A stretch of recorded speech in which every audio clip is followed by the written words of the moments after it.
जई मुखे लाख रुपयो दिनो ना मां उनके 5 लाख करे दींदुम। यार लाख ते लाख बुधो छे, लाख ते 5 लाख केल दींदो आ। तू चलियो न कल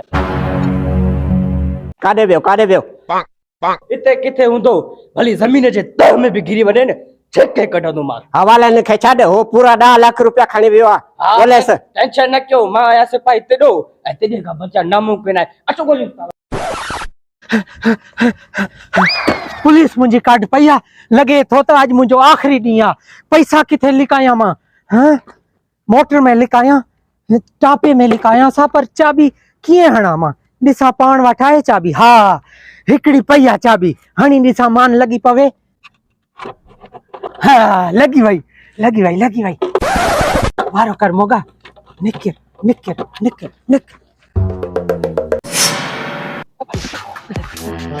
अरे रे एकड़ो गज्जो हमरा डिठुई। गज्जो हमरा ना सा मां न डिठो। छा त्यो खैर ताए हो 10 लाख रुपया पोया फुर करे आयो आ। 10 लाख? हां ना यार मां जे गाड़ी जो पेट्रोल खत्म थियो, मां वेऊ पेट्रोल ले काढ। अच्छा तू हाणे हिते आयो आ? पेट्रोल ही न मिले लगी तो मां के भी गाड़ी ना कर पंध वणो पवंदो। हालाल तू हाल असा बोलियो सा इते वारदात तो थे सब हेडी थई छो। एडे छा कंदो हेडे था दिसोस। मोगा काफी देर थी चुकी आ, पुलिस हली वई हुंदी। हाणे मां चवां थो त पैसा कढी निकाल क्या। हाँ मोटर काढे वई लगे थो त कोई काहे वियो। पीटा ही वेंदा पियान, कढ थो वञास। हाँ मोटर त इहा आहे। हाणे पैसा इन मां कीअं कढां? हाणे छा करां? लगे थो त मुल वठणी पवंदी। इएं कीअं पैसा कढण ईंदो? ओ भाऊ केड़ो मां आंदा तू वरी केरा मोटरसाइकिल विकणी दे। फट दे तू। हाँ मां इन को तंग थियो, माके वेचणी आ। मुखे मोटरसाइकिल पसंद अची वई आहे। जी रकम ॿुधाए। रकम मां या लाख रुपए जी वरती आ। माके मथे 1 रुपयो भी न खपे। तू माके लाख दे आए का? अच्छा हां मुझे दिल चए थी गाड़ी वेचे गदा वठा वो भलो आ। मां पैसन जो बंदोबस्त कई अचा, तू इते ही बी जाई।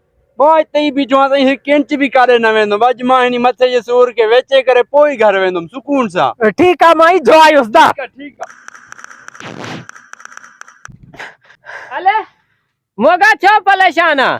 लॉलीपॉप आज जई मुखे लाख रुपयो दिनो ना मां उनके 5 लाख करे दींदुम। लाख ते 5 लाख? हाँ यार लाख ते लाख बुधो छे, लाख ते 5 लाख केल दींदो आ। तू चलियो न कल यार मुते एतबार कर, मुखे सुञाणी कोन थो। मोगो ही ताया सुञाला तो के मां हथ तू भजी कोन वेंदे पलाले लाख ते 5 लाख दी न इनी गाल जी समझ कोन थी अचे। तोखे समझ न ईंदी। मुखे पैसा कम ईंदा आहिनि न, तॾहिं करे घुरां थो। गली देल में दींदे बस 5 मिंट वॾा आहिनि। 5 मिनट में लाख ते 5 लाख दींदे। 5 लाख ॾींदो मां पूरा। बिली न वे जाए न फिरदुम। लाख तू वट मां 5 लाख वलदो माए। ठीक आ वादो रहियो तो सां पूरा 5 लाख रुपया ॾींदो साईं। जल्दी कल माइते बीठो आए।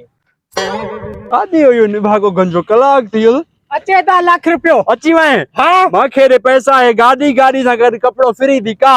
हे गाड़ी हाणे मुंहिंजी थी वई। मां त इन मॉडल जी काढ हुयम। काढे तो हुंदन तुन्यू शिकला गाड़ी जो शिकला पान में मिलदियो जो है। हल गाड़ी का बे खबर तेल कोने छा? तेल कोने पंध का है वन हाथो करे निभागा परे तो थी मुके तकड़ा वणो सावत ते। 10 लाख 11 लाख वाड़े वा जा वई तुंजी ईद थी वई। यो गंजो वने गाड़ी का है। मां टिकट कटाए करे दुबई हले वेनो। पूरी जिंदगी पे मखे गोल मोटरसाइकिल मिली वई। जल्दी कल मां के 5 लाख रुपया दे। हाँ सबीर कर दे आई तो हाणे। हां जल्दी कल लाख ते 5 लाख।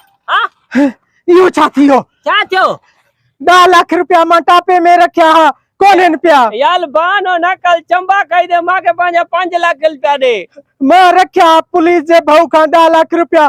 निभागो लगे थो त हणियो लाख तोरो भी हणियो 10 लाख मुआरा भी मुके चूनो लगियो। मोगे जी मार गमल।